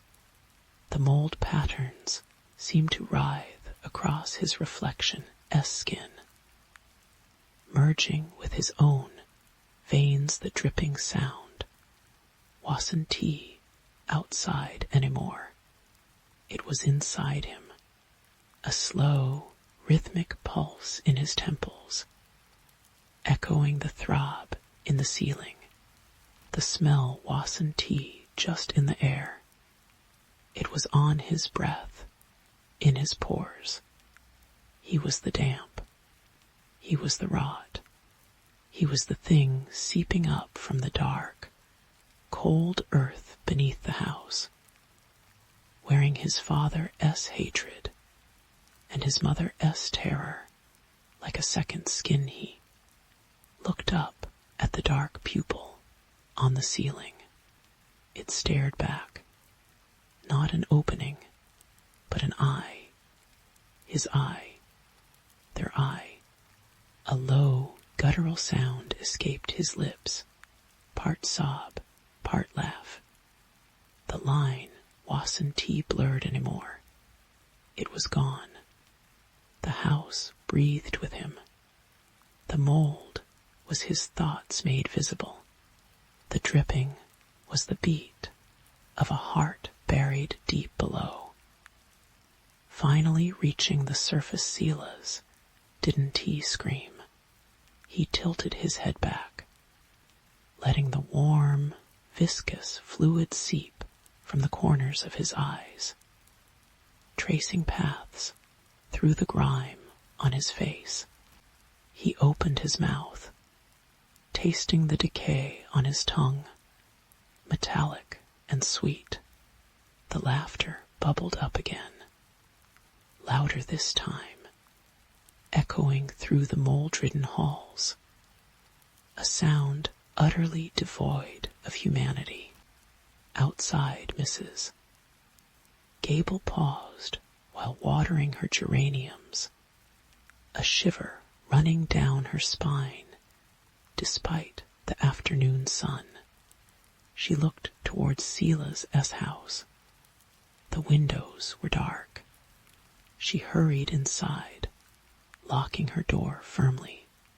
The silence from next door felt heavier than ever, pregnant with something unspeakable. Inside, Sila's laughter subsided into a wet, rattling sigh. He stood perfectly still in the hallway, bathed in the gloom, feeling the cool, damp tendrils of the mold gently caress his ankles as they continued their relentless spread upwards. The only sound now was the steady, patient plink, plink, plink of his own essence, dripping onto the floorboards below. It tasted like forgiveness. It tasted like home. Story 6. The first time Elias heard the scraping, he blamed the gulls, perched high in the saltstone lighthouse. His world was a symphony of wind, waves, and the indignant cries of seabirds. This sound, though it was different, not the frantic scratch of claws on granite, but something slower, deliberate, a heavy, wet drag across the lower gallery walkway.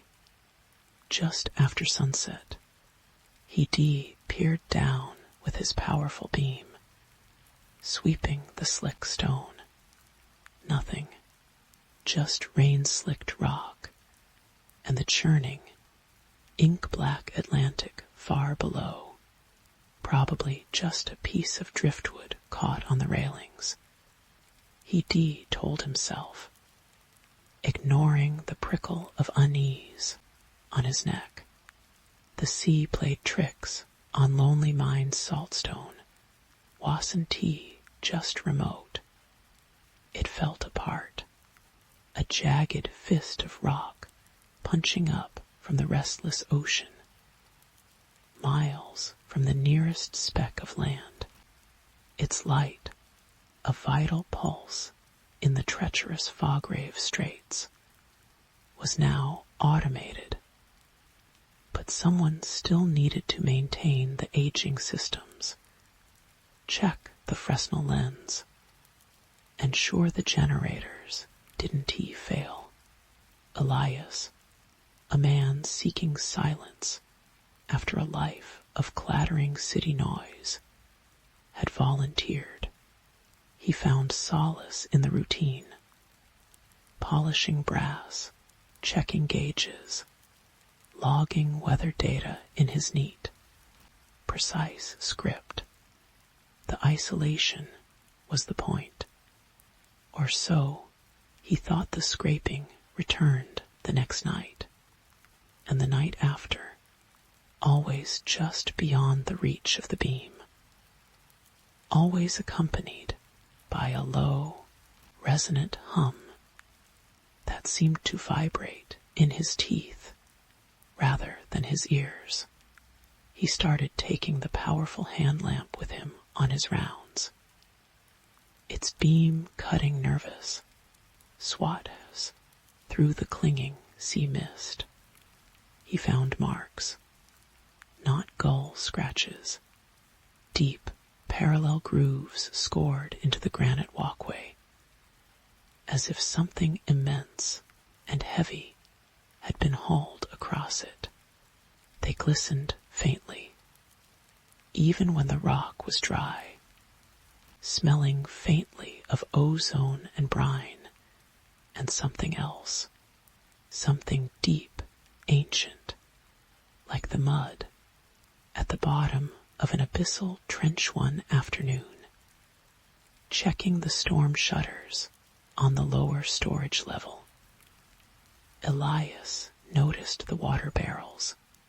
They were full, replenished by the rainwater collection system, yet the concrete floor around them was inexplicably wet, not pooled, but damp, as if a large, dripping thing had stood there for a long time. He touched the moisture. It was cold, colder than the surrounding air, colder than the stone. It seemed to suck the warmth from his fingertip. He wiped his hand vigorously on his trousers. A shudder running through him that had nothing to do with the chill he began noticing smaller things. The salt shaker on his tiny kitchen table was always empty in the morning, though he swore he filled it. A faint, damp depression appeared on his pillow, like the impression of a heavy, wet head. His logbook entries, usually meticulous, sometimes contained strange, looping scribbles in the margin symbols he didn't remember making. That seemed to writhe if he stared too long. He started double-checking logs, triple-checking them, finding them secure, but feeling an undeniable certainty that something had tested them, something that didn't need to turn a knob the weather turned. A thick, unnatural fog rolled in, swallowing the horizon, muffling the crash of the waves into a dull, rhythmic thud. The foghorn, a deep, mournful bellow that usually cut through the murk every 30 seconds, fell silent. The generator hadn't failed. The horn mechanism itself was jammed, solid. When Elias pried open the access panel, he recoiled.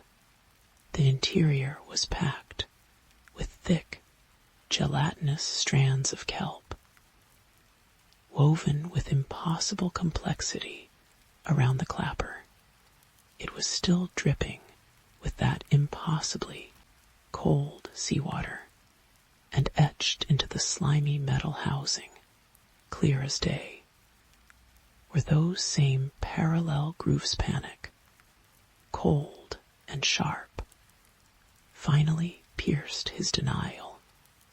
this wasn't driftwood or gulls or his imagination. Something was here, something that moved when he wasn't looking, that defied the logic of locks and distance, that seemed woven into the very rock and fog of Saltstone that night. The scraping wasn't outside. It was inside the central spiral staircase.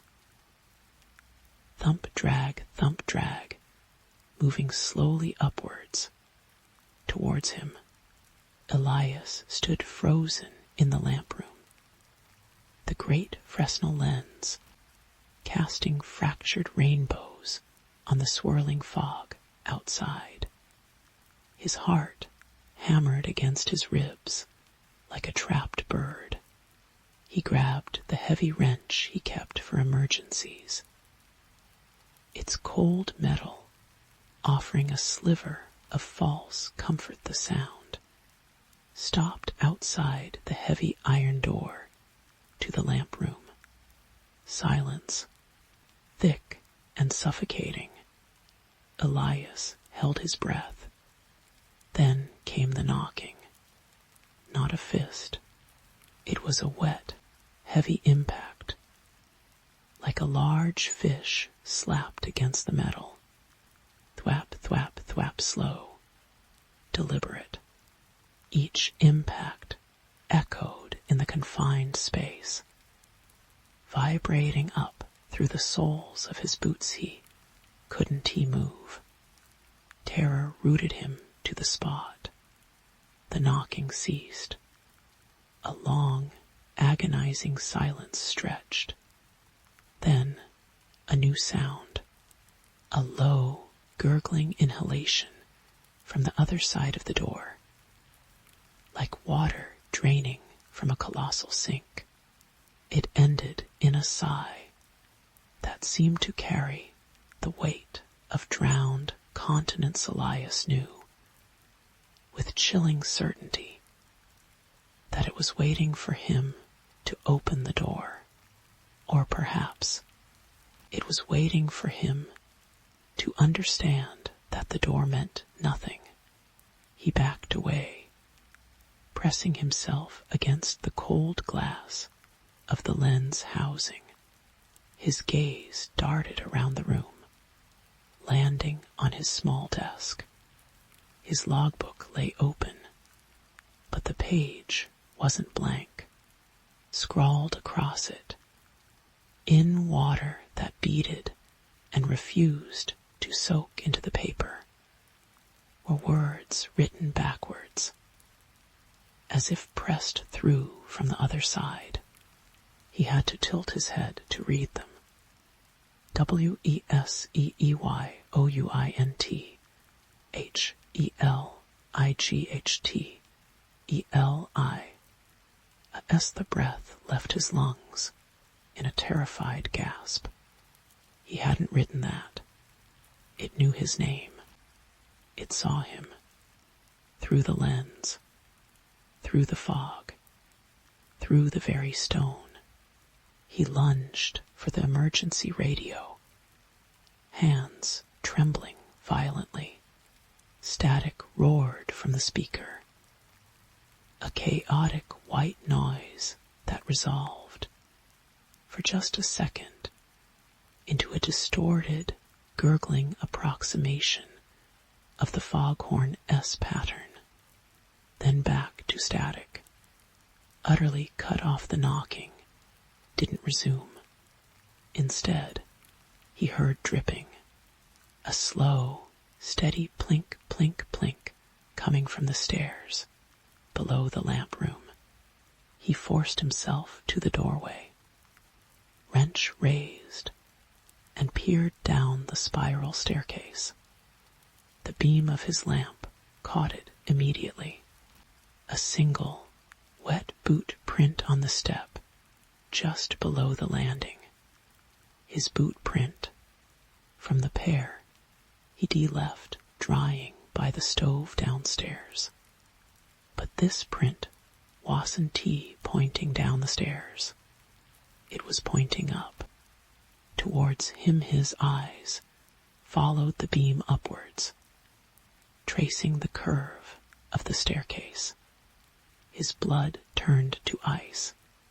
On the ceiling of the stairwell, directly above where he stood, was another wet boot print, upside down, as if something had walked on the ceiling. Wearing his boots, the impossibility of it shattered the last vestiges of his rational mind. He slammed the lamp room door, throwing the heavy bolts. Knowing it was futile, he huddled in the center of the room, the wrench clutched uselessly in his hand, the multicolored light from the lens spinning slowly, casting monstrous, shifting shadows. He heard it then, not scraping, not knocking, a sound like wet stones grinding together deep underwater, forming a voice that resonated in his bones, not his ears. It came from everywhere and nowhere. SALTSTONEISOURSKULL.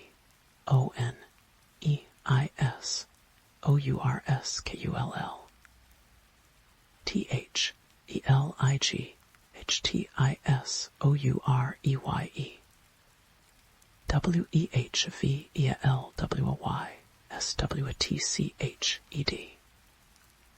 NOWWECRWL. The temperature plummeted. Frost bloomed across the iron door. Intricate, feathery patterns spreading with unnatural speed. The plink, plink, plink of dripping water started again. But now, it seemed to be coming from inside the walls, from the ceiling above him. He looked up, and his gaze was drawn to the great Fresnel lens. The swirling fog outside pressed close, thick as curdled milk, but within the complex prisms of the lens. For a fraction of a second, he didn't see the distorted reflection of the lamp, or the foggy saw movement, vast, slow, and sinuous, coiling in impossible dimensions. He saw the suggestion of scales that reflected no light, only depthless black. And within that blackness, not one eye, but countless eyes, opening like wounds in the fabric of reality, all turned inward, towards him. They held no malice, no hunger he could comprehend, only a profound, alien indifference, and an ancient, patient awareness that had noticed the insignificant spark of his existence trapped within their stone. The dripping sound intensified, merging into a continuous, gentle susurration, like a rising tide within the lighthouse walls. The grinding voice spoke again, softer this time, vibrating through the floor beneath him. YOURETHEMOTEINOUREYE.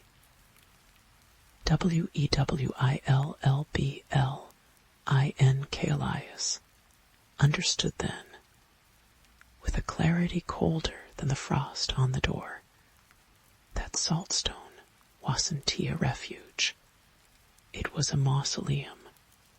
The lighthouse wasn't a beacon. It was an eyeball, and he wasn't its keeper. He was its prisoner, its momentary focus. Escape wasn't impossible. It was a concept that belonged to a world that had never truly existed outside the fragile, crumbling walls of his own perception. The scraping started again, not on the walkway outside, but on the inside of the lamp room door. Slow, deliberate, and this time it was accompanied by the undeniable sound of something impossibly large and wet shifting its weight in the confined space beyond the frosted iron, waiting, watching through the lens, blinking